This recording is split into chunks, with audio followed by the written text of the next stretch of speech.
I think it's working. Looks like it's working. What's happening, everybody? Everybody's having a fantastic whatever day you're watching this. So, one real quick housekeeping thing. I did not realize this, and unfortunately, I can't remember the viewer that brought this to my attention, but apparently, when these live shows go into the playlist, the way that YouTube, it's like a monetization thing, but the way that it adds ads, I have control over it, but I don't ever go back and look. I didn't realize they were going to be putting like 20 something commercials in a single show. So moving forward, guys, I'm going to be cleaning that up quite a bit. So all apologies to you guys that have been sticking with me with the commercial thing. I had no idea that was going on to that level. I hate that stuff myself.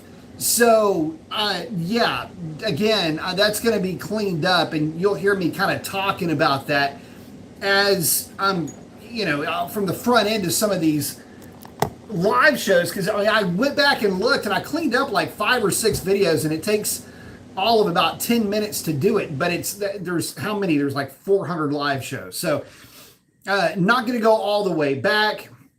We cover a lot of topics anyway, and most of the time you guys are just using this as a white noise generator. So there's that. So open chat tonight, nothing really pressing on my mind, except for one thing.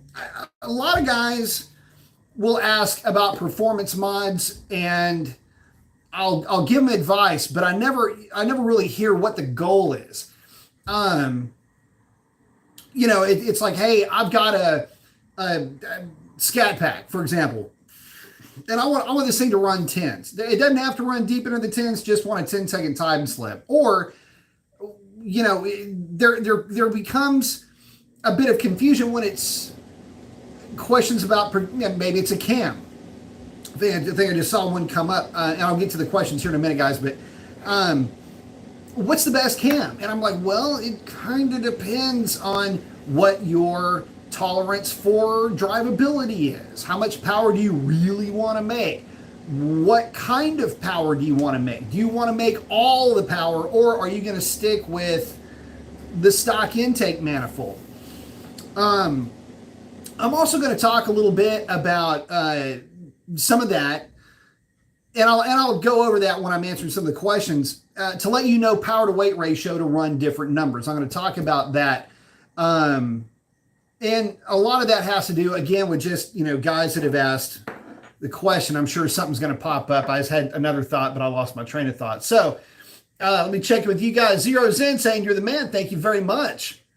Ryan is in saying, what's up, Professor? What's up, Ryan? Chuck is in. What's up, brother? Saying good evening. Good evening, Chuck. No Average RT. What's up, B? What's up, No Average? Hopefully that car is getting down the track good. Zero saying, what's the best cam setup? Hold on, wait. Let me start over. What's the best setup cam-wise for mid-range on a 392? Tight lobe separation angle. That's what's going to get you the best mid-range, but tight lobe separation angle can make the car choppy, and it can make it surge at idle. So what I've tried to tell guys is when it comes to cams, I've spec'd a ton of cams for guys, and they almost always fall into that HRT stage 2-ish grind, that comp grind. I've done a lot of custom grinds for guys over the years, anywhere from mild 5.7 stuff all the way through 8.5 second cars. So I can tell you that for just a run-of-the-mill, and I hate to say it like that, but a run-of-the-mill 392, something like the Stage 2 HRT from Comp is going to be pretty good. It's not the best cam, but it's the best in terms of being able to tune the thing.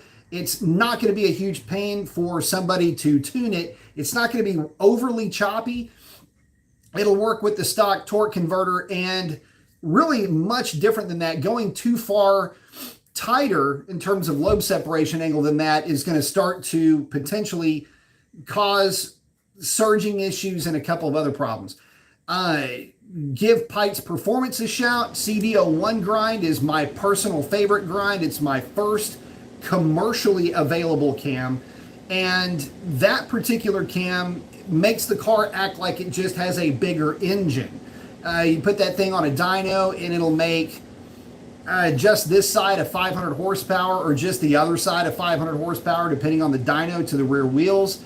But you don't even know that you've got a cam in the car. It has zero, well, depending on how you tune it, can have zero chop whatsoever. So very good streetable cam. But something not big. That's the other thing. A lot of guys go way too big with the Hemi. The heads flow too much to put a big cam in it. And you don't have enough intake manifold to deal with it anyway. You got this small opening in that stock intake manifold, just doesn't allow it to breathe as well. So yeah, you can put a bigger throttle body on, but it's just not going to make all that huge of a difference. You need a manifold. Really, you need to be able to open that manifold up to accept like a 92, like a legit 90 millimeter plus throttle body. You're just never going to get there with that composite intake. It's one of the reasons why I quit porting intake manifolds. Some of them I could get 6, 8, 10 horsepower out of them. Some of them, it really wouldn't make all that much of a difference just because of the quality of the casting. Some were a lot better than others, believe me.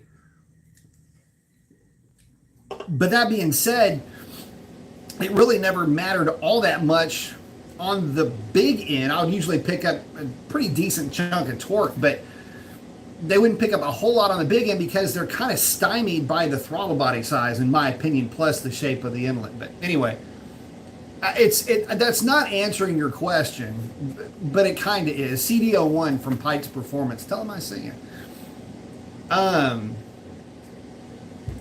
Alberto's saying, good evening, B. Got the flex. Saying Tyler has been put away here in Michigan because of the snow until spring. Nice. Yeah, we're waiting on dry air down here.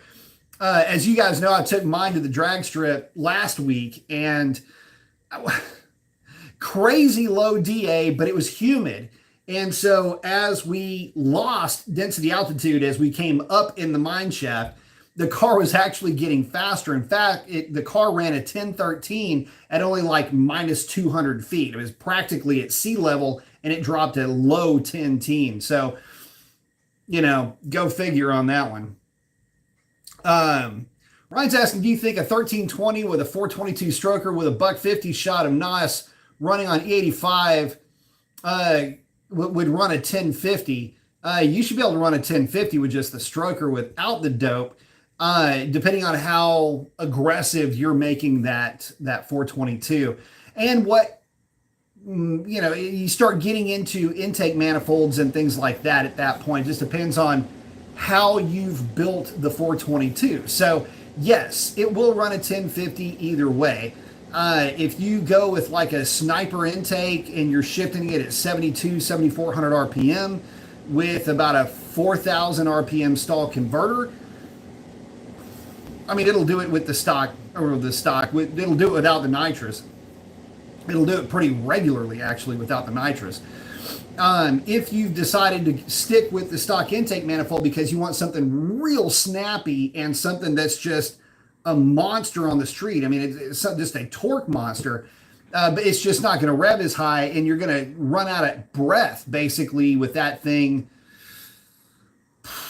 around, I mean, 6,000 RPM is the most you could hope for with well, no, you probably still cover 6,100 RPM, depending on how tight you make the lobe separation on that cam, just to take some of the activity out of the intake runners. But again, I mean, you're still going to need, you know, bigger throttle body. Porting the intake manifold at that point, it might help it a little bit, but by going with the tighter LSA cam, it's going to make it make more mid-range power. And then the $150 shot will help it. It'll actually drag the power down a little bit, peak power around 5,800 RPM, give or take, depending on the cam and how you set it up. It's a street car or a race car. There's a big difference between the two. Hey, Ted, thank you very much. Asking, best place to buy an unlocked ECU, or should I send mine off? I would just send yours off. Give Pite's Performance, P-E-I-T-Z, give Pite's Performance a shout. They can knock all that stuff out for you and get you well on your way. That's what I would do. It's what I do with mine, but it's kind of easy when, I kind of used to work there. Let's see, let me get back up here.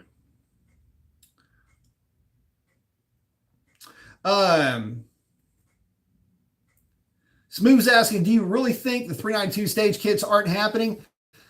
Man, listen, not for a while. I can tell you that, at least from what I've been told, they're not going to be happening for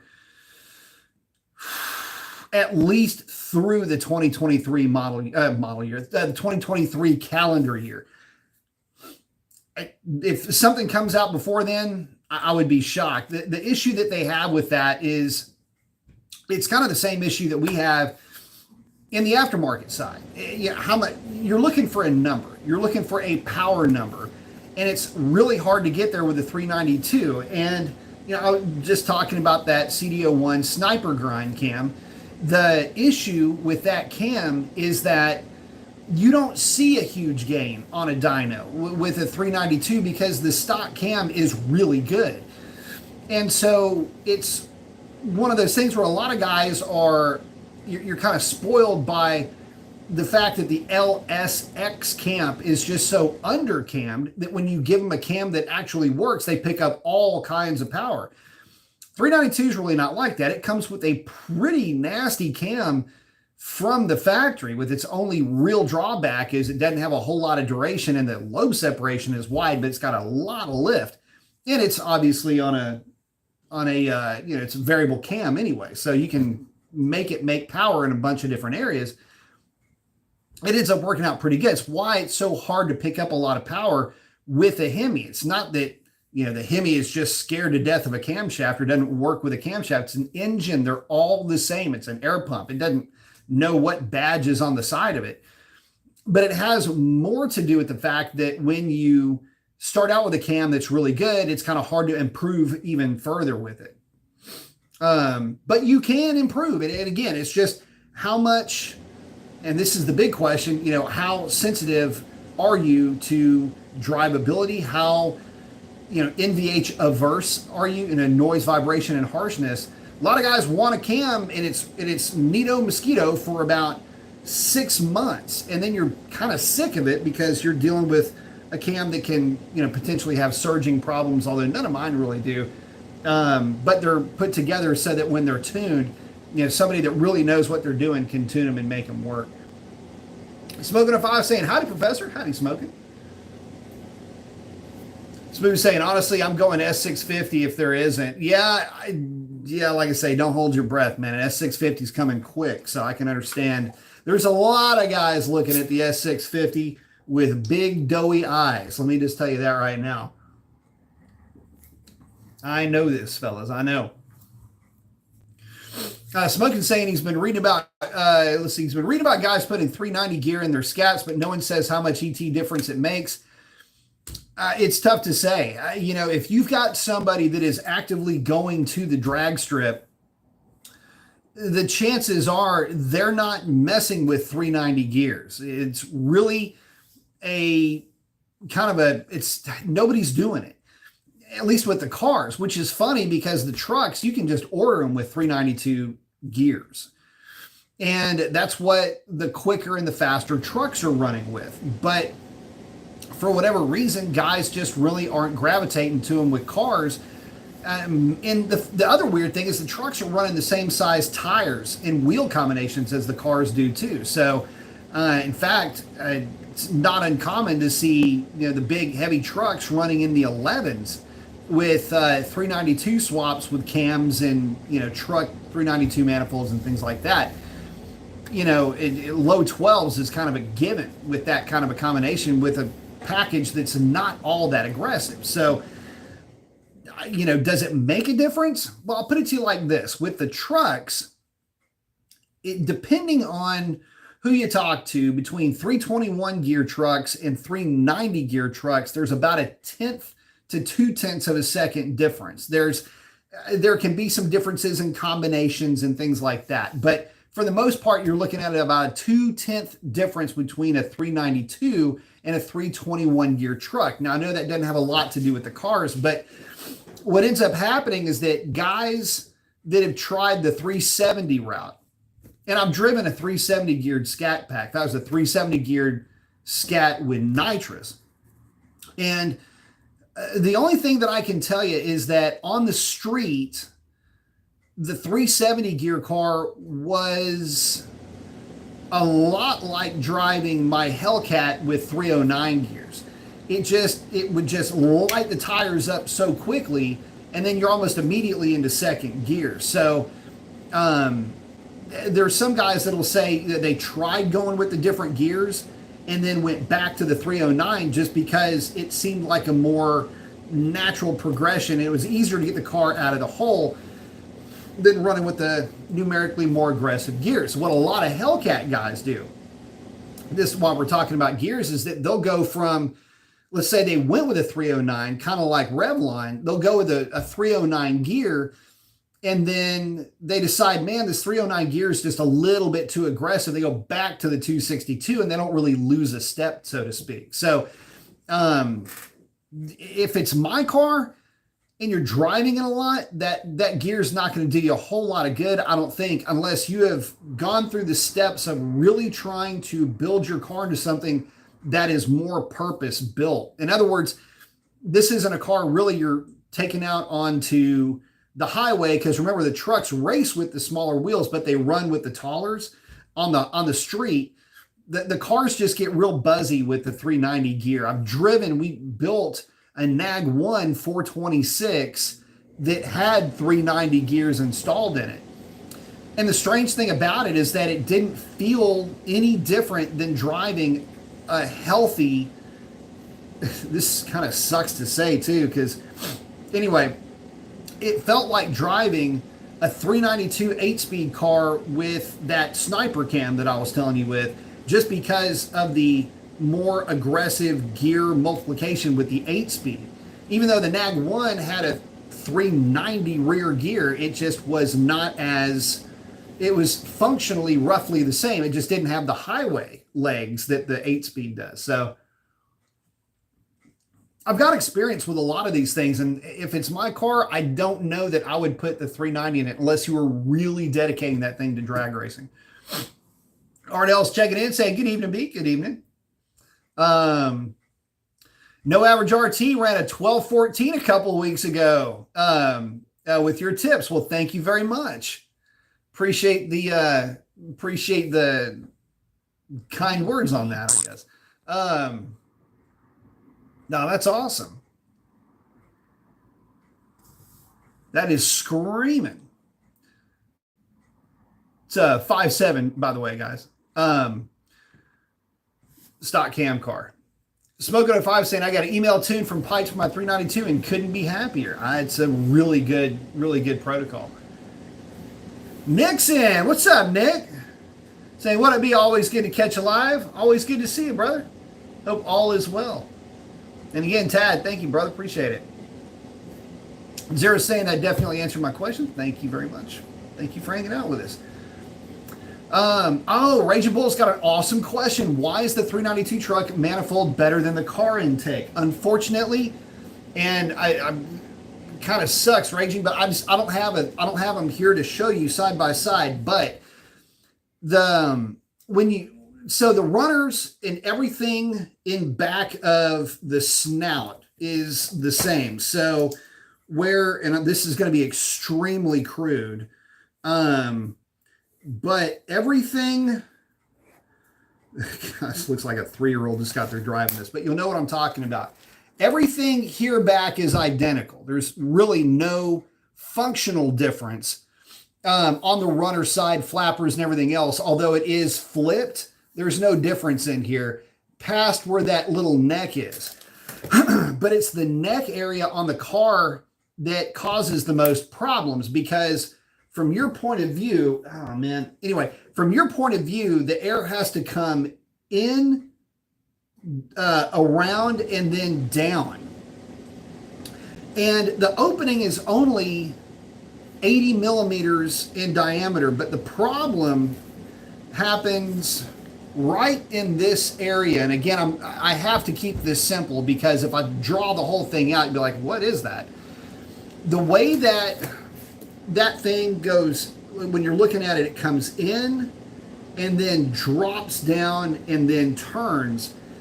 That is a restriction. That slight drop down, you lose some of your window. You lose some of that, the picture that the manifold has to the atmosphere, if you will.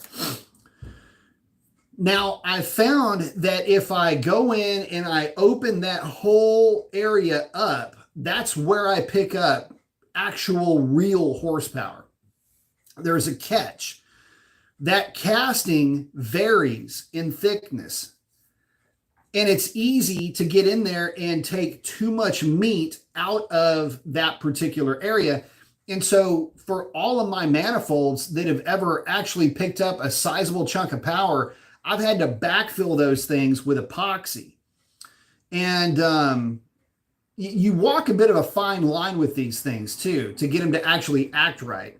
But the idea is to allow more of a straight line of sight here, to where this dead area right here, right as it's coming into the common plenum, to try to get that as seamless as you possibly can.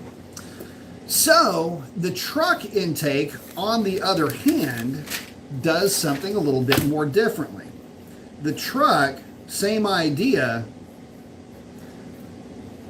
just kind of does that for the 6.4. Now, this actually would be kind of blocked off, but the truck goes over to the passenger side. And the truck, it just kind of comes out. It's just like this. No restriction whatsoever. It's a lot better intake. The problem is you can't really use the truck intake on a car.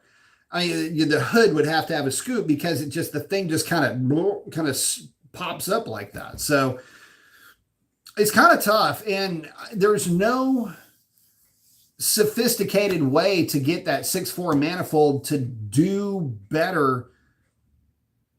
If the manifold is really clean, which is rare because most of them have significant core shift. It's a 3-piece unit. And I mean, when you're, anyway, I'll save you the long story, but believe me when I tell you, some of them, lots of casting flash, lots of core shift, lots of inclusions and things like that into the runners. The truck manifold just has such a better throat to it, and it flows so much better that it's just, that's the reason why.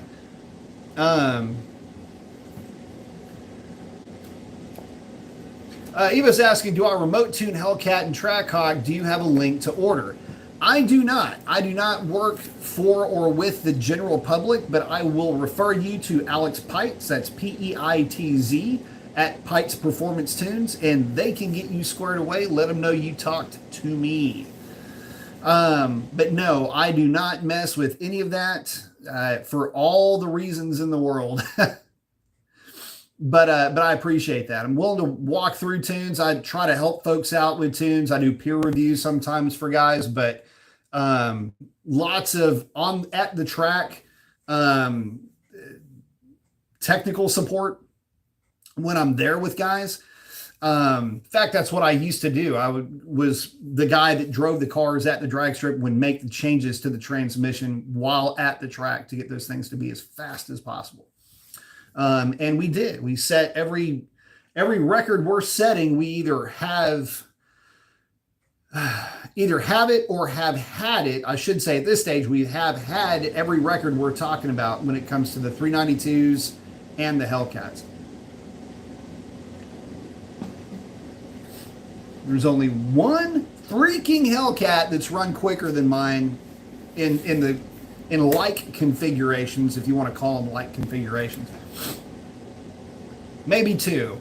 One of them's close, but I definitely know one of them has. Oh, and I came so, just if the air would have been drier.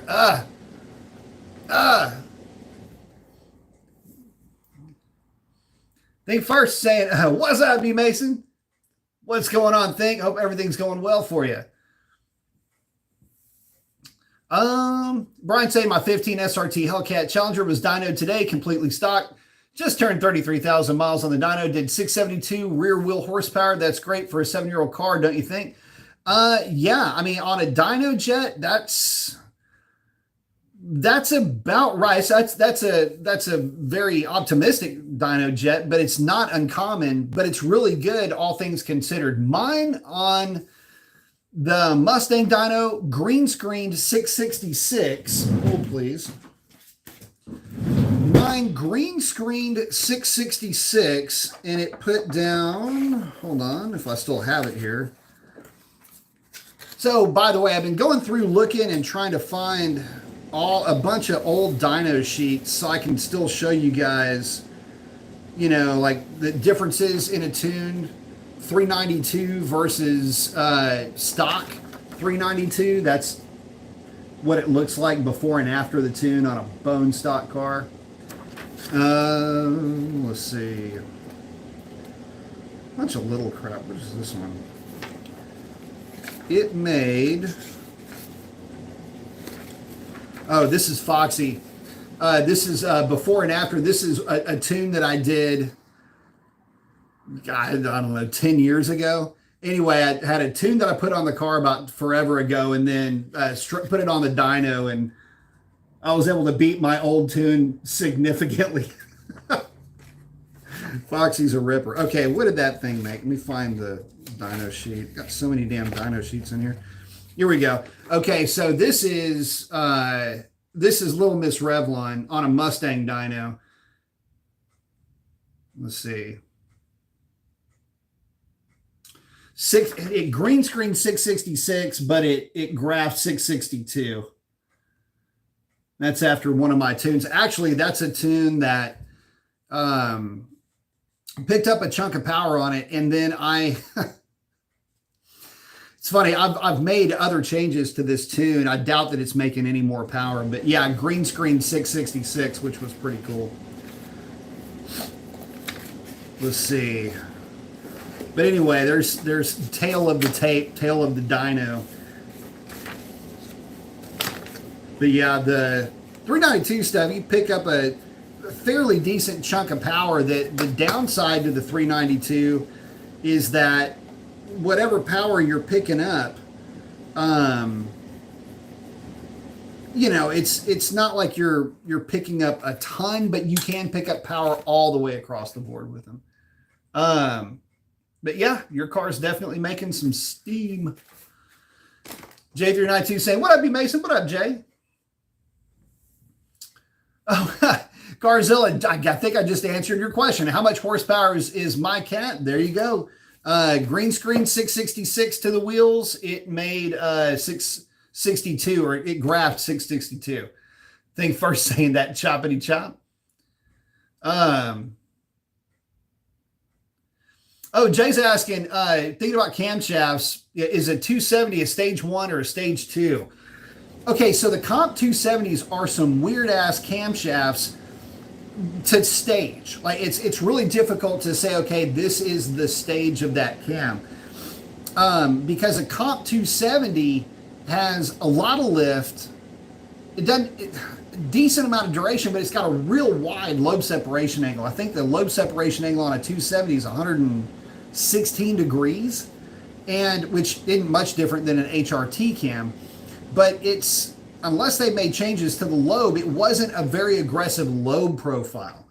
So I would say it's a stage, it would be like an early version of a stage 2 would be the way that I would look at it. And it's kind of the way that it was marketed too, because you had the comp 268, 270, and 274. And, you know, it was like the 268's more reserved for the 5.7. So the 268 had a 114 LSA, 70 had a something like that. Anyway, it's been a while since I even looked at those, but I know that the 74 had a 74 had a 114, 70 had a 16. I think the 68 might have had a 16 also. Anyway, but that's the way I would look at it. Cal's saying just go 285 upper with a tune.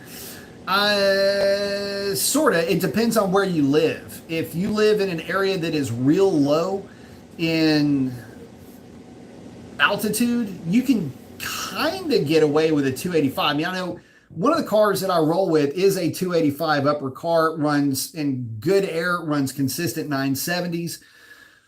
But the problem with that car is that it's fuel quality sensitive. All the Hellcats are, but the problem with the 285 is that you are really riding a knife's edge, in my opinion, with fuel quality.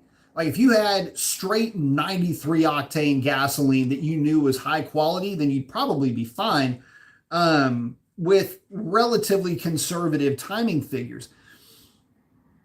But it will not be ideal. Obviously, tuning it on 85 would make things a lot better. But for the street, we used to always kind of joke about this because there was never a final analysis. Like, what is the smallest pulley you can run on the street on 93 octane?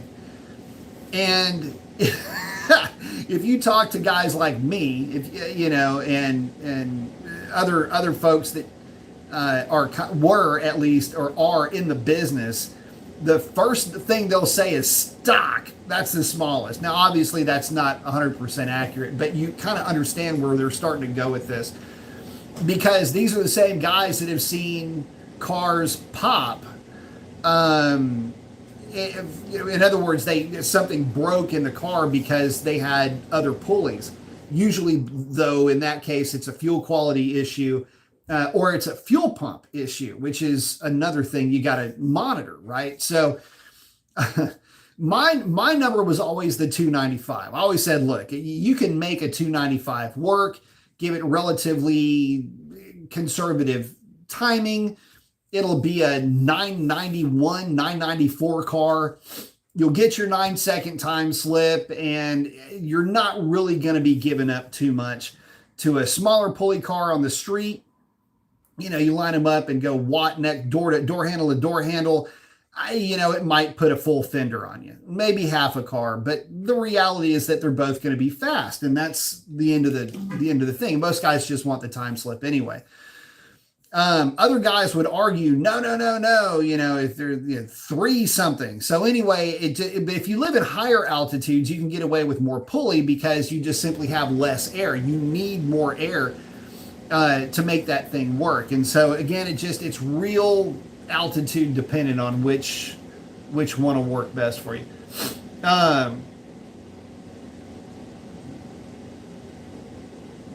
Let's see. Oh, Think First saying, I want to swap a Hellcat with an auto into a Fox body. Where did I see that? I think somebody did that. Maybe I'm just dreaming that up. I don't know. Anyway, that'd be pretty sick. I need to finish the white coupe, 427 Windsor build, then I'll start searching. Man, I don't know. I'd probably stick with the Windsor build, get out there and just rip somebody's head clean off with that combination. I know this because I used to. Fun combo. Ken's asking, good evening, Mr. B. When do you plan to service your Hellcat transmission? When it starts giving me problems.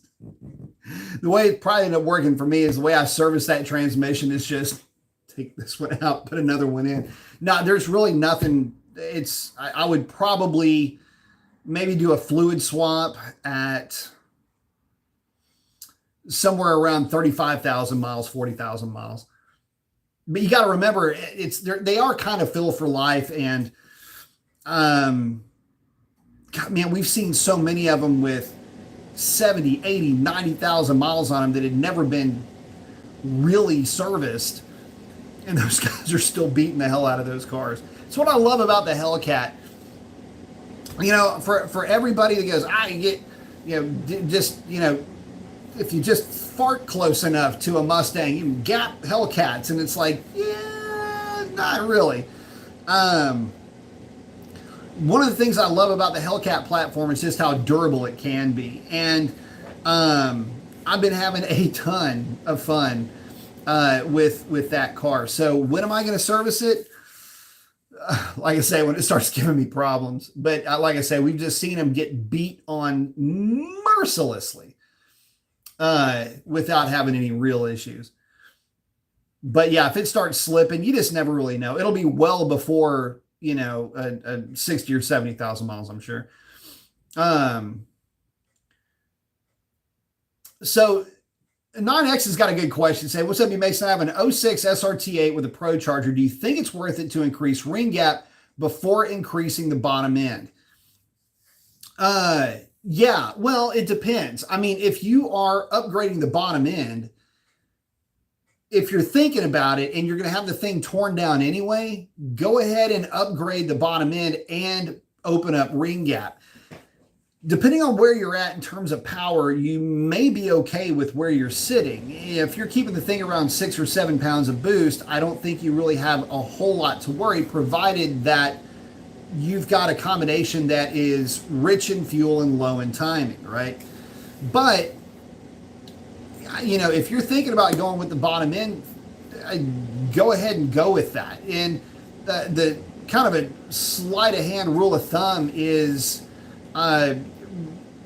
basically 6 1/4 to 6.5 thousandths per inch of diameter on your piston. So, easy math, if you've got like a 4-inch bore engine, you'd be looking at 27 thousandths ish, 24 to 27 thousandths ring gap when you go to assemble that thing. And that's obviously after you measure it with the ring in there, not out of the bore. But that's kind of where you're going to end up being. That 25-ish thousandths is kind of a sweet spot for a 4-inch bore. So just take the math, ramp it up. You probably end up being around 26, 27 thousandths for the top ring and for the second ring. Here's the thing though. That's where you're going to want to be if you really want to throw the kitchen sink at it. That's where you're going to want to be anyway. So that's what I would do. But if you just want to do a teardown, you got like a winter plan that you're going to go with, that's what you would want to do. Go ahead and run with that ring gap and you'll be in good shape.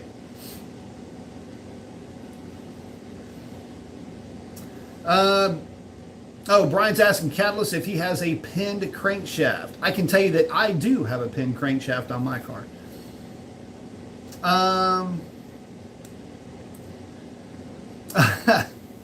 Roy's saying he had his battery die in his key fob. Make sure you keep extra batteries, the 2032s. Yes, sir. Red Dog Zan saying, what up, B? What up, Red Dog?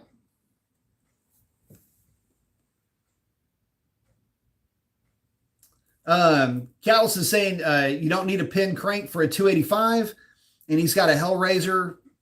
It is definitely safer than a fixed pulley.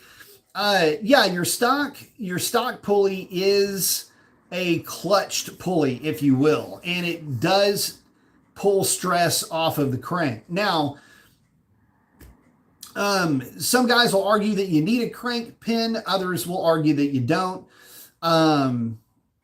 Mine's pinned because it spends so much time on a drag strip. I just don't want there to be any reason for failure. But it also kind of means that I'm never going to put a bigger crank pulley on it. Oh, gee, because I'm having so much fun with the car the way that it sits, I didn't feel any reason to not pin the crank. So, and there's no guarantee even aftermarket balancers that the fact that they're pinned doesn't mean that they can't fail. So just keep that in the back of your mind. The stock balancer is really good, and it's made to be on a supercharged car. And if there's any question as to whether you should or shouldn't necessarily, just remember that the Redeyes and the Demons aren't pinned, and they're making 14 pounds of boost. So just keep that in the back of your mind. J392 is asking 270 the way to go with a cam in scat packs. I'm not a fan of the 270. As a matter of fact, it was the 270 that got me kind of back into dragging out a bunch of old engine math that I learned when I was a kid to start putting camshafts together. The reason why I didn't like the 270 was because it was so had such a wide LSA but had a decent chunk of duration. And the problem with it is that it felt like a dog down low. In fact, it felt like if you had a 392 and you put a 270 in it, the car felt like a 5.7 down low because it gave up so much torque. And at least the ones that I drove, this is my own personal experience here, and it would make more horsepower, but you'd be fooled into thinking that it ever did just by driving the thing. I did some load testing with one, and I was like, I spent a significant amount of time with this car, and I was like, damn, where's the beef, dude? I would get into my car, and it felt like I even called Alex while I was load testing this thing. I said, dude, is this the Comp 270? He goes, yeah, it's the Comp 270. He said, this thing is a dog. And I was telling him that Shalandra, which was my SRT, that, we were running low 11s with the stock cam. And that's an SRT, by the way, not on a drag pack. Well, later it was on a drag pack, but at the time we were running 1130s, deep 1130s with full weight on 20s. And it was one of those things where we're going, I can do better than this. That there is no way that I can screw this up. And so that's where the sniper cam came from. It was me going, I can do better. Did some math. The sniper is actually kind of a homologation of 3 or 4 cams that I'd put together. Like, okay, well, this one looks a little bit too aggressive. And just Alex and I going back and forth, with a couple of specs, just kind of going over, okay, what would be easier? What would be easy to tune? CDO1 came out, and that's a killer cam. So, yeah, that's the sniper. Are you saying, I get it? Cool. Oh, Brian at Catalyst? Yep. Raging's hanging out with no average.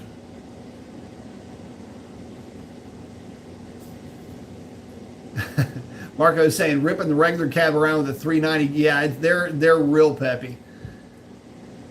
They're a lot of fun. The RT trucks are a blast to drive.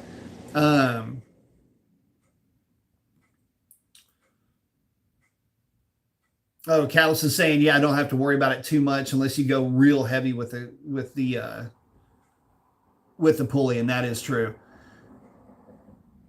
Oh, John's asking, yeah, is Direct Connection going to come out with the Stage 2 for the Scat Pack? Probably not. Not again. It's like I was saying, the people that I have talked to that are really in the know when it comes to this, the NA stuff has been put way on the back burner. They're trying to get all what should have been very low hanging fruit to get approved and get put out into the world. And I think a couple of the stage kits for the Hellcats, or at least for the Redeyes, may be available now. But there was an issue with getting some of those things emissions compliant. And the other part of it was, my understanding, component protection issues, catalytic converters. That's why so many guys that got the recall and got the reflash are complaining it feels like the car is slower. Well, because it's going crazy rich for component protection.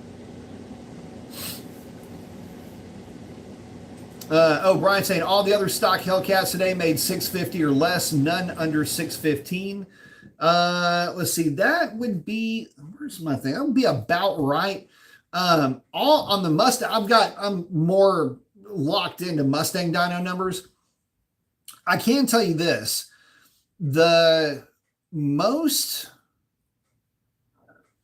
most powerful stock regular Hellcat that we ever had on the dyno is actually Mean Cat's car, and his was the only one to ever break 600 horsepower bone stock. That car made 60, I think it made 605 or 604, 607, something like that. I don't remember the actual number, but it was over, and it had done it a couple of times, over 600.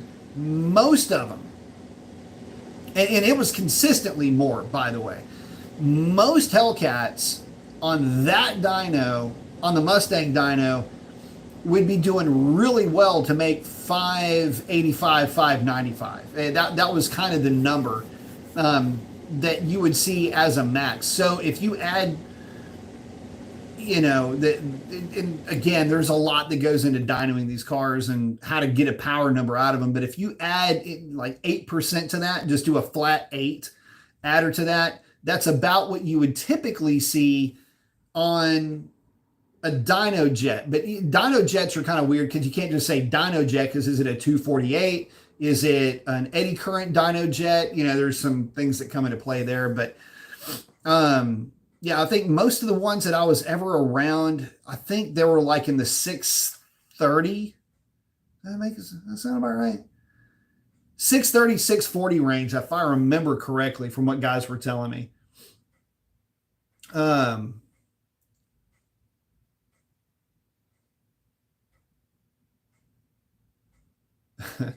Sovereign's talking about the Jimmy Johnson sandwiches. Yeah.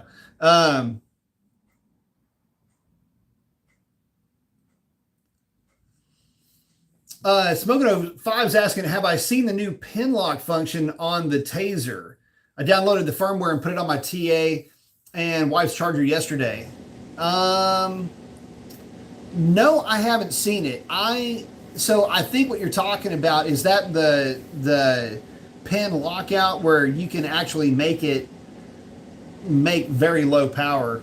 I can actually, what's funny is, so in the tune, so one of the patches for the Hellcats in the newer cars was a feature where you could, it was manipulating the valet mode. And the valet mode in this case would be where you could just tell it to make 2% power.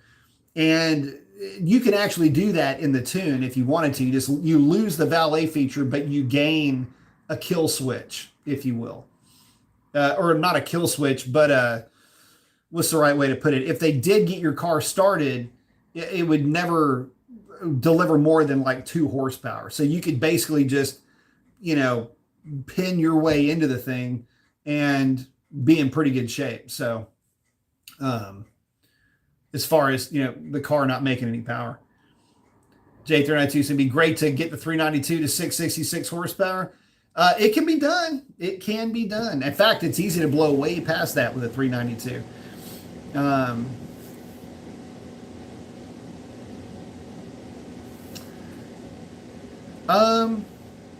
Arfa is saying it's that time again in frosty old Washington. Wondering what tips you have, if anything, to keep the doors from sticking on my Challenger from ice. Also, is that de-icer stuff okay for the seals? I would say it's not necessarily bad. It depends on which de-icer it is. I think a lot of that is just alcohol. So I'd use it sparingly. Vaseline on the seals sometimes I think was an old trick too for that kind of stuff. Just make sure you keep some type of dressing on the seals if you're going to use that kind of stuff. But in general, I doubt that it's going to hurt it that much. But again, just keep on the seals themselves as far as maintaining them. You get too much alcohol or whatever that stuff is on there, it will dry them out and cause them to crack a little bit prematurely. Oh, J392 saying, thanks for clearing that up. Sizing up the options? Absolutely. Marco is saying, starting the regular cab build, shorty headers, and T4 turbo. What do you think? I think it'd be pretty good. T4 flange would be nice. I mean, that'll give you plenty of headroom if you want to make a whole lot of power. But yeah, that should get you where you need to be. Be a fun truck. Red Dog 392. Only 12 likes. Looks like it's gone up a little bit.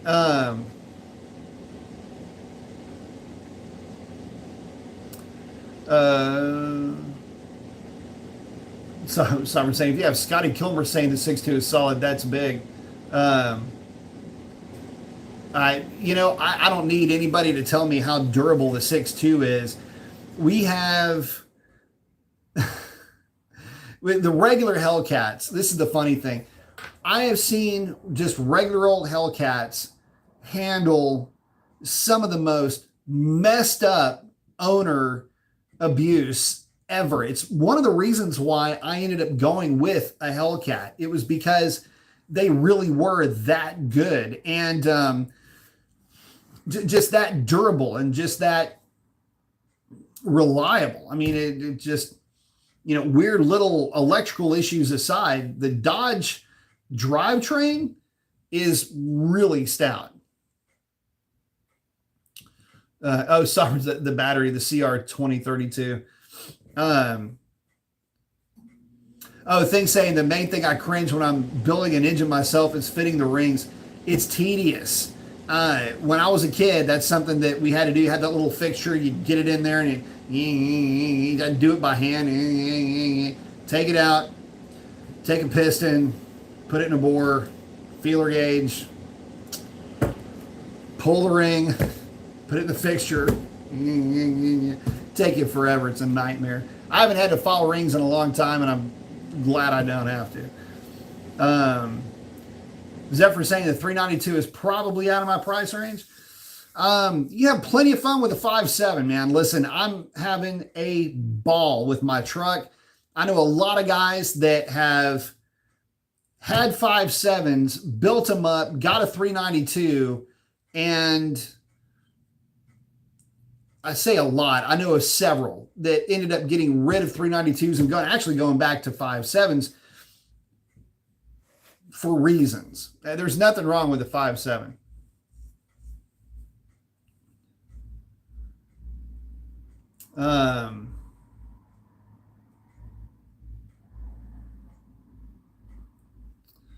Sovereign, I have no idea, but cool.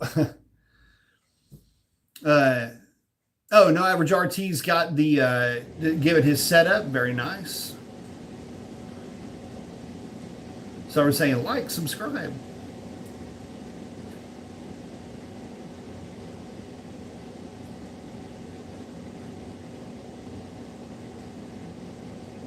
Let's see.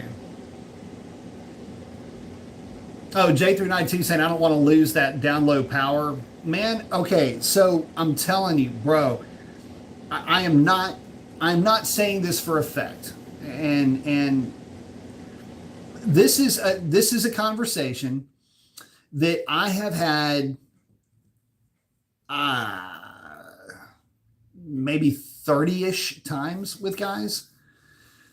And the conversation goes like literally I'm sitting behind a desk and I'm talking to somebody about their build. And one of the toughest things about the Scat Pack combination is that everybody wants more power, but they don't want to give anything up to get the more power that they want. And so the calling card for a 392 is that immediate torque hit, that immediate snappiness, that partial throttle response is so freaking good with a 392. And I liken it to Sierra. Okay, Sierra's got a 400 small block, stock heads, nothing really going on with it. Very mild, like an RV cam in the thing with a performer intake and an ABS2 4 barrel. But you tip into the throttle and it goes. I mean, it's just like getting shoved. That's what a 392 does with the stock cam and the stock intake manifold. You don't want to lose that. And it was really hard putting a cam together. And let me tell you the level of restraint. Anyway, let me get back to what I was saying before. Having the conversation with somebody to say, you want more power, but you don't want to lose that down low hit. You will lose the down low hit if you go too big with the cam. Going too big with the cam, I'm not going to put a real wide lobe set cam in one of these cars because the intake manifold can't flow it. This is one of those weird things where the 392 is incredibly good at doing what it was designed for. Wasn't designed to make a whole heap and helping of horsepower at 7,000 RPM. It was made to make a bunch of power from idle to 5,500 RPM, and you have an over rev to 6,200 RPM. That's kind of where you're at with this. You've got a real strong engine to 55, and that's what it's there for, because it's got a heavy ass car that it's got to get moving. And so you have to have something with a lot of grunt. You don't need something like a Coyote engine, which you give up all this torque down low to be blasting on the back half. And that's why I used to always say you can have a Mustang and a Scat in the same garage, parked right next to each other, and literally bookend driving experiences. And it's one of these things where you would hear somebody talking all this shit, you know, about, oh, the Scat Pack is getting gapped by a Mustang on the big end. And I'm going, yeah, but I have never lost a race with Shalandra with a more or less stock 5.0 versus my more or less stock Scat Pack. It never happened. And that car was on the drag strip literally every weekend for what, 3 years? You know how many passes that car had?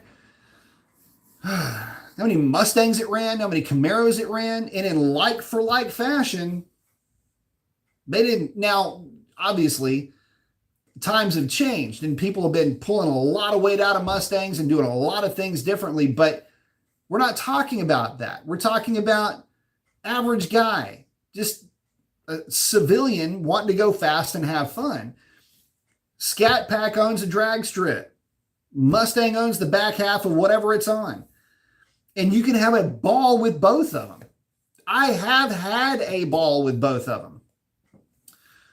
But you lose that bottom end torque if you put the wrong cam in the thing. And so what we had is, and this is a forever to get to this point. I'm sorry, but you know, it's me. So I'm, you know, it's always story time with Brian. So I have had a handful of people that were adamant about putting a cam in their car. And I'm going, are you sure you want to do it? I know I want to do this. It's going to be faster. So-and-so said they picked up 60 horsepower, and we're just going, oh shit. Okay, here we go with this. And I'm trying to talk them, you know, talk some sense into them. And the way that Pikes Performance does things, the way that they've always done stuff is very OE, very original equipment manufacturer style of stuff. You want it to be durable, make good power everywhere, but there are compromises that you have to make. And the compromise that we didn't want to make was drivability and enjoyment of driving the thing. The perception of power versus the number that you see, big difference. So again, yeah, I developed this small cam that works wonders for a 392. But the guys that went with the other camshafts weren't happy with them. They sucked. Every one of them sold their cars because it lost that endearing snap that the stock Scats have. And look, you're not coming into a conflict unarmed if you've got a Scat Pack. On the drag strip with the passenger seat removed and on a drag pack, the 19 and up cars will run 1150s. I know this because Racer X and I both ran 1157s in the shaker. Like we, on the same day, both of us ran the exact same number. So in the exact same car. So I can tell you that they are a good running car. A cam, a small cam, would have taken that car from 1157 to about an 11-teen car. And so that is where, but that would have been long tubes, and you can let the stock exhaust on it, but for sure long tube, you have to for the cam. But the cam kit and everything else in that car, that's about what it'd have run with that drag pack. So, you know, I try not to, I don't want to scare anybody away from putting a cam in their car, but I do need to warn everybody that's planning on putting a cam in one of those 392s. The combination is greater than the sum of its parts. And when I when I was putting that cam together for the 392s, it was built around the stock intake manifold. And you get the sense that other cams that were out at that time, you had to have a sheet metal style intake manifold or it was not going to work right. You're going to have to spin this thing with a big throttle body on a sheet metal style intake, like a sniper style intake, a high ram style intake, 7,400 RPM minimum, to actually make real big chunks of power with that thing. You ain't going to get there with a stock intake manifold. That's why when you are looking at a 392 with a small cam with that stock intake manifold, it runs like it's just generically got a bigger engine installed in it.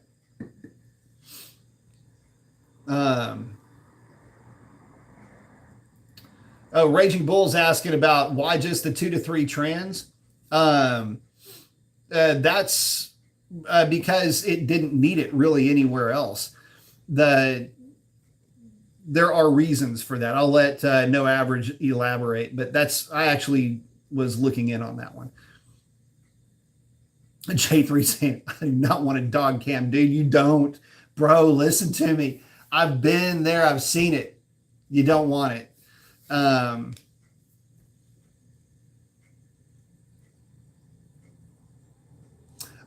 is saying that the Taser pin lock uses the ABS to lock up the brakes. Nice.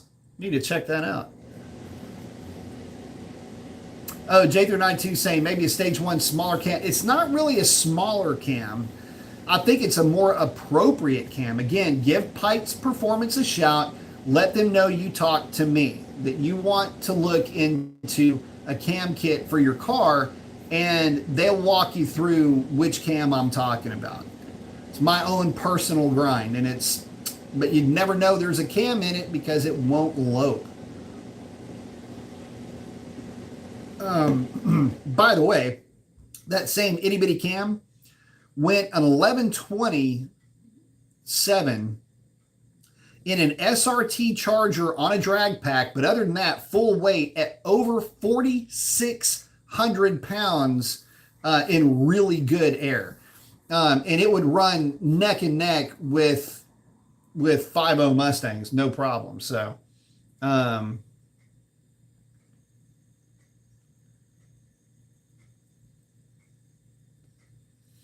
let's see. Robert say 345 go through with horsepower.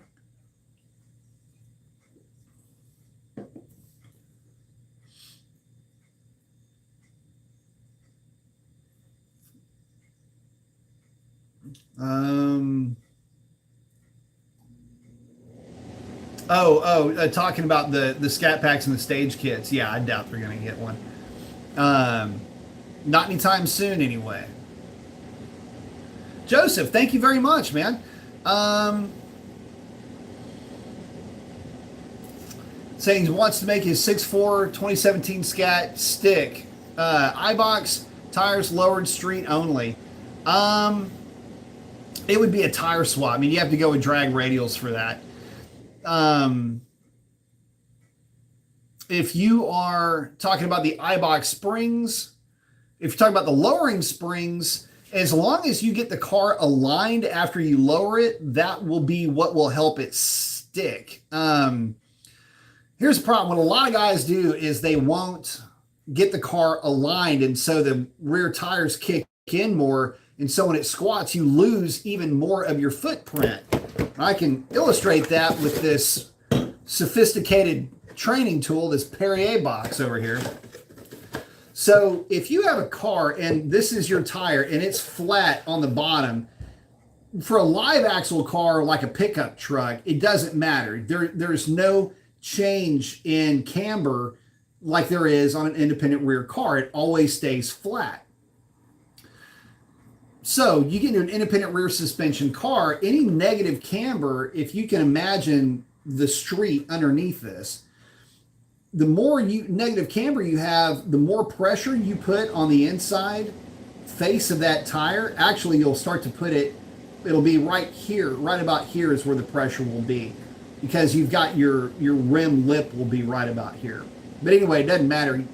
I don't want to get too deep into details here, but the more negative camber you have, the less this is going to be doing any work for you in terms of acceleration. Now, in cornering, when the car rocks over, that's where that camber comes into play, and you can use all of this tire, the outside tire, but your inside tire comes up, and so you're using less of that footprint.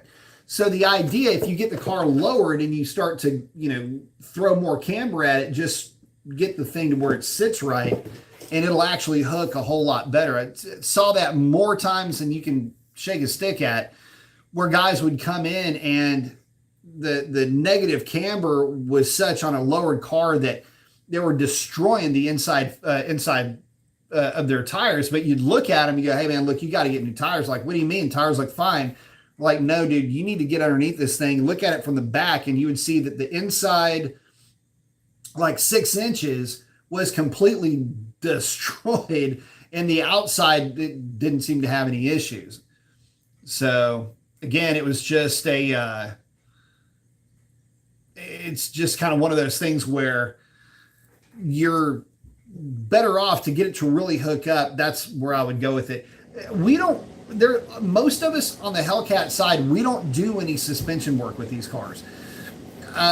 Most of, if not everybody, will just stick to maybe a diff brace, and that's about it. Most guys don't really get too crazy when it comes to the throw. Like, I had done a how-to video with a set of Spawn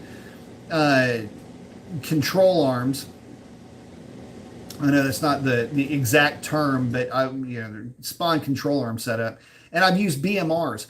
I like the BMR trailing arms. That's the long lower arm. I like those. But again, we've just never really run into a lot of problems. Most of the time, if you have like a wheel hop issue, a lot of guys run into a wheel hop issue because they're running way too low of pressure in their tires. And that's actually what's causing the wheel hop. Run on the street around 27 to 30 psi of air pressure, and I've never had wheel hop with my drag radials or street tires for that matter.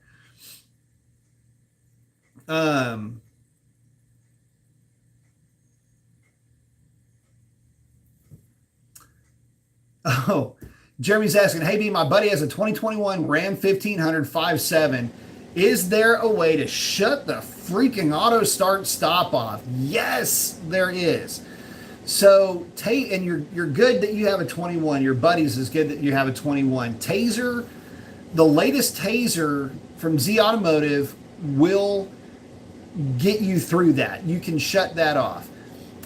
You can also, if the truck is tuned, I can tell you that HP Tuners has it now where you can tell it to activate the button to shut off the start stop. But the Taser is a little bit better in that you can turn that off, you can turn the traction control off, and you can control whether or not it goes into tow haul mode. Now, none of that really matters if you just want the start stop to stop being a start stop, because I hate it as much as you do.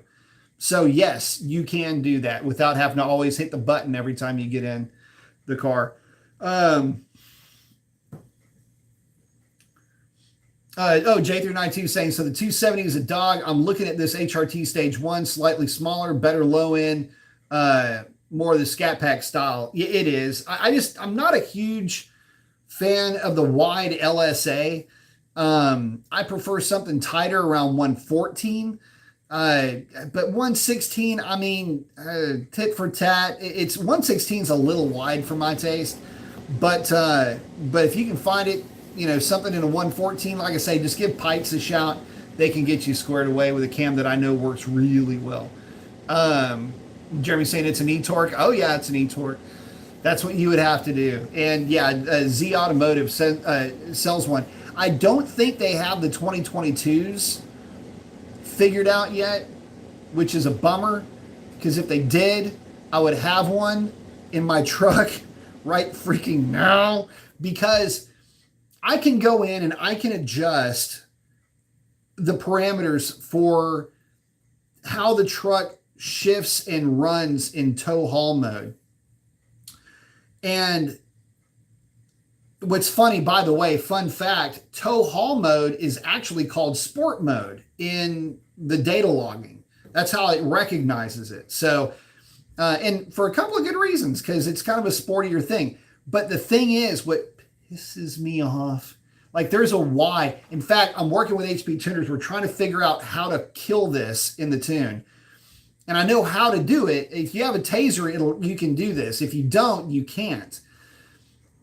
Your buddy's truck, when he is in normal mode, not in tow haul mode, when you come to a stop, and this isn't while you're inching up in traffic, this is you're just, going down Main Street, USA, come to a stoplight.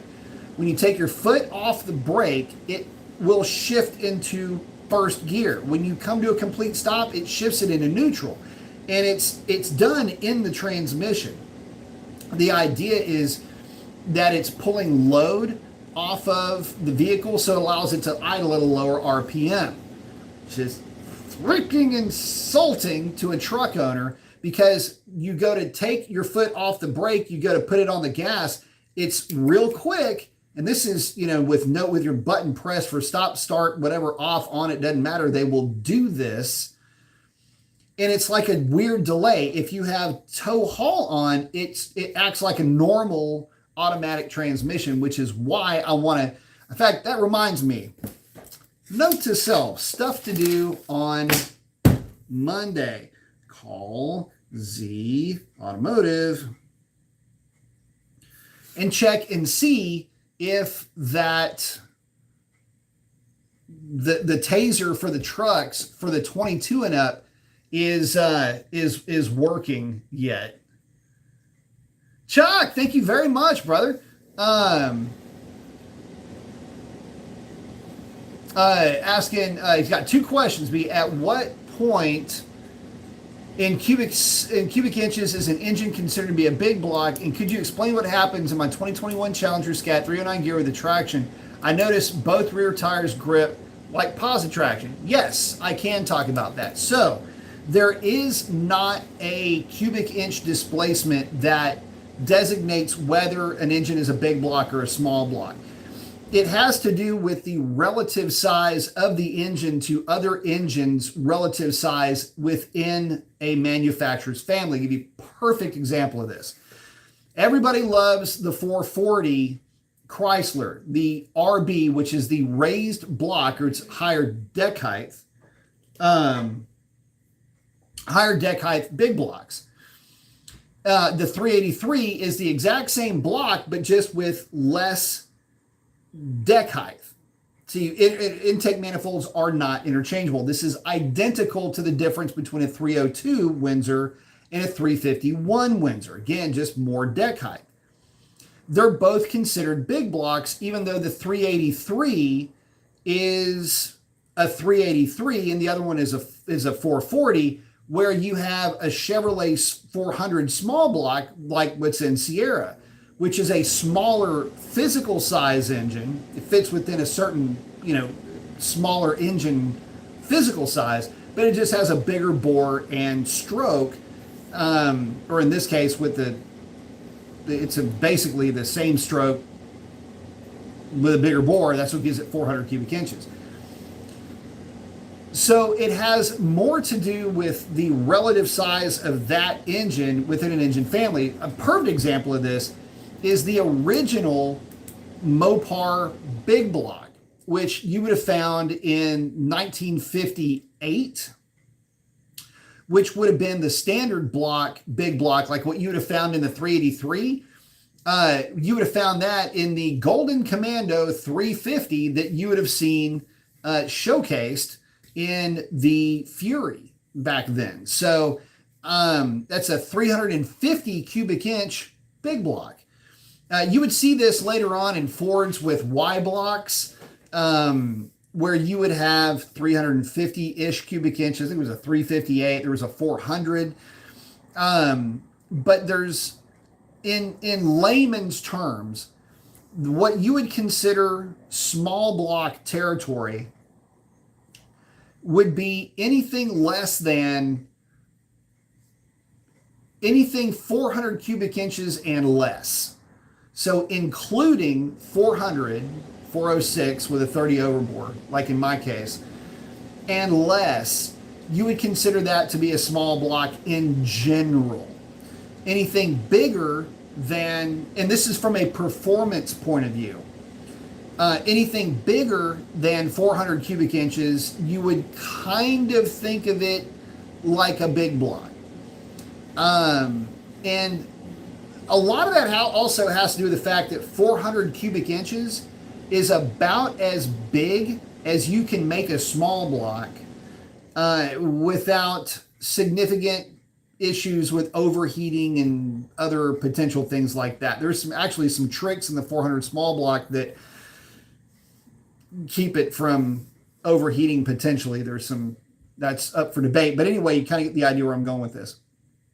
Big blocks, there's no minimum size to it, but for a big block to actually be worth talking about, the 383 gets an honorable mention, but it was just a bigger engine that helped motivate bigger cars and gave enough cooling capacity to allow those things to go across country and not have any issues. But to have a big block of anything less than, honestly, 400 cubic inches, we'll just leave it at that, it's almost not even worth talking about. Now, the weird thing is that it's the 400 number, right? The strange thing about the 400 number is that it can either be a small block or a big block. Mopar's 400 was considered basically a big block. It was the low deck 383, if you will. Same basic block configuration, where the Chevrolet 400 small block was absolutely a small block. There were smog era engines, and whether it's Ford, Chevy, or Dodge, the 400, the actual 400, not Pontiac doesn't fall into this, but so not the bought cars, vehicles and build Pontiac, but all of the Chevy, Ford, and Dodge 400s typically fall into a very low compression, very restrictive cylinder head, smog era engine that was really only there to make the same amount of power that the 350-ish cubic inch varieties, 350, 360, whatever, made. It's just there to try to collect some torque down low. None of them were really ever considered to be performance engines, although later on guys would use them and treat them like performance engines. You can make a lot of power with them. Let's see.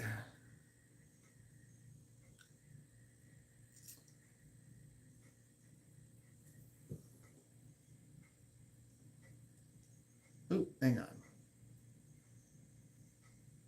Getting back over here, but thank you very much. Hopefully that answers the question. It's kind of a weird answer to the question, but hopefully that answers it. Let's see. Sorry, guys. Let me get back to where I think I was. Oh, Sovereign's liking the 392 for sure.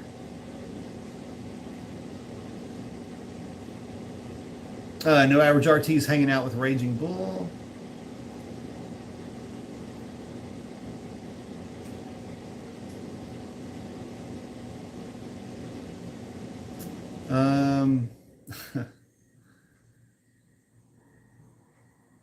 Sovereign say, yeah, there's a lot of guys that like the 6-cylinder cars, man. There's nothing wrong with them. Especially the guys that, just might want to, do the, like the visual mods and things like that. 6-cylinders actually work well for that.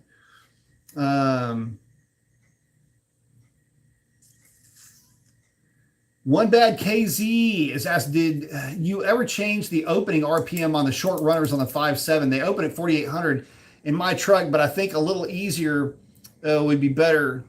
A little earlier would be better. It hits hard when they finally open. So we've played around with it with the trucks. The problem with cracking them open earlier is that we didn't really see a benefit to that on the dyno. When you actually crack them open later with the 392s, if you can believe that, and it eliminates some of that. Hang on, let me see if I can find a dyno while I'm just kind of yammering on over here. Oh, here we go. Let's see if I've got a 392 in here. If you crack that later, some of these you really, I mean, we kind of eliminated a lot of that dip with the tune. Here's one. Here's one that is bone stock. See where the SRV bump is on this dyno right here? If you crack the SRV later, it'll actually help to eliminate some of that little bitty dead spot right there. If you crack it earlier on a 5.7, what'll end up happening is you'll get a more pronounced dip right in here. And really, it's not doing you any favors to open that thing up early. What'll end up sucking is on the shift. And I think No Average RT, when I was helping him out with his transmission tune, you would see the recovery point was way too low on that 2-3 shift, and that's why I was advising where to raise it to, because you want that shift to fall into a fatter portion of the torque curve. Well, the same thing happens with the trucks, and that's why for my truck, I want it to shift early on the 1.2 to collect as much torque as I possibly can on that shift.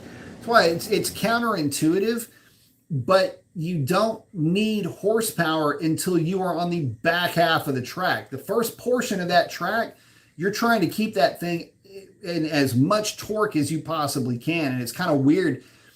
Like with my truck, perfect example, if it has the weird thing that it does at the drag strip, where if it's just hazing the tires, it will not lock up the converter. It's one of the reasons why I kind of want that taser. And tow haul mode locks the converter earlier. But if it doesn't lock the converter, what ends up happening is it'll rev out to 5,600 RPM, which you would think, oh, that's great. That's where the truck makes the most power. Believe it or not, it's like clockwork. I lose about 3/4 of a tenth whenever it does that. It's not a huge dump, and it's still mile an hour is fine. It's just, I know when it does it, I'm going to not run the number that I typically will see, and what you guys have seen when I've been putting those numbers up.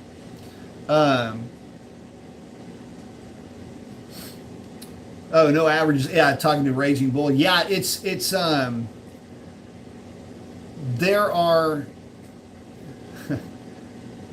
Sucker saying sophisticated training box by Perrier, 9 out of 10 mechanics approve. And the one that doesn't, I don't know. He doesn't count. But no, it's kind of interesting, getting into the shift point thing. But and y'all saw it. Listen, here's the funny thing. This is why, by the way, for you Hellcat guys out there, let me show you why so many Hellcats were early on, why so many guys were stinging Hellcats. You get this thing pulled back. Was it right up front? Where did I put it? So this is kind of an interesting thing. You would see, like on this is Revlon right here. See how it's basically still climbing up here? Like it's just starting to nose over at what is shown to be 6,300. You would actually see that thing carry to like 65, 6,600 RPM. And so guys were saying, okay, well, we're just going to run these things to 6,800 RPM. They're shutting them down way too early in terms of RPM. And the problem with that is that, yes, it's got a lot of over rev on the back half, but the problem is that as it's over revving, like at tabletops, anytime power tabletops, you are hemorrhaging torque out there. So that's why whenever I would see that on the dyno, I was like, oh yeah, I know exactly where to set this thing up for shift points. And it ends up, like I say, we just get out there and end up having a really solid, really good pass. And guys are going, well, how did you do that? I'm just going, I don't know. We're just playing around with stuff. And that's how we did it.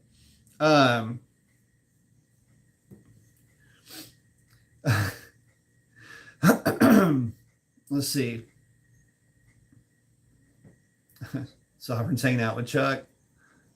And again, thank you, Chuck. I appreciate the contribution, my friend. X is in saying, what up, Professor B? And chat, what's up?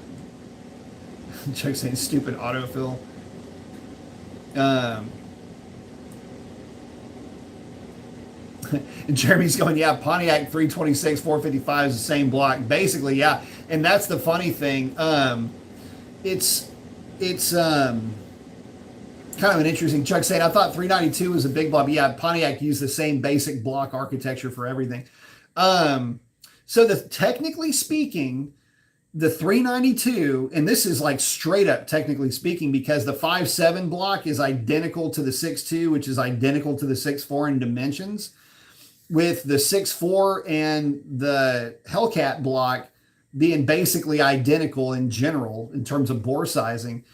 The blocks are all the exact same size, and the 392 or the 6.1 is really nothing more than a bored and stroked small block. So technically, all of the engines are considered small blocks by that standard of measurement, and the 392 is just considered a bored and stroked small block. It's like having a stroker kit for your car already from the factory. Chuck saying, smash that like button. Smoking's got a good question. Do you think some of the low-end grunt loss with a big cam and a 392 can be corrected with a 390 gear? No.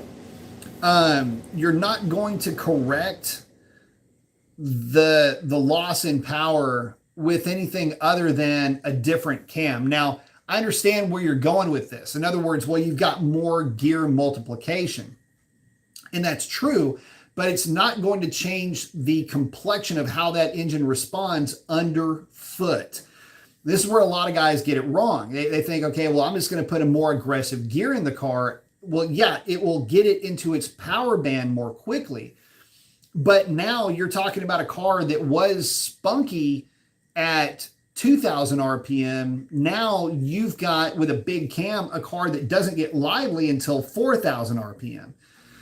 With the right intake manifold, of course, to make the thing actually spin to 72, 7,400 RPM where you want it to be making the power, because that's what you'll have to do to be using the camshaft efficiently. Remember, the combination is significantly more than the sum of its parts. And this is where, again, this is where a lot of guys get it wrong. The way that 392 manifold is put together, it's got simply too small of a throttle body, and it's too kind of restrictive on that first turn.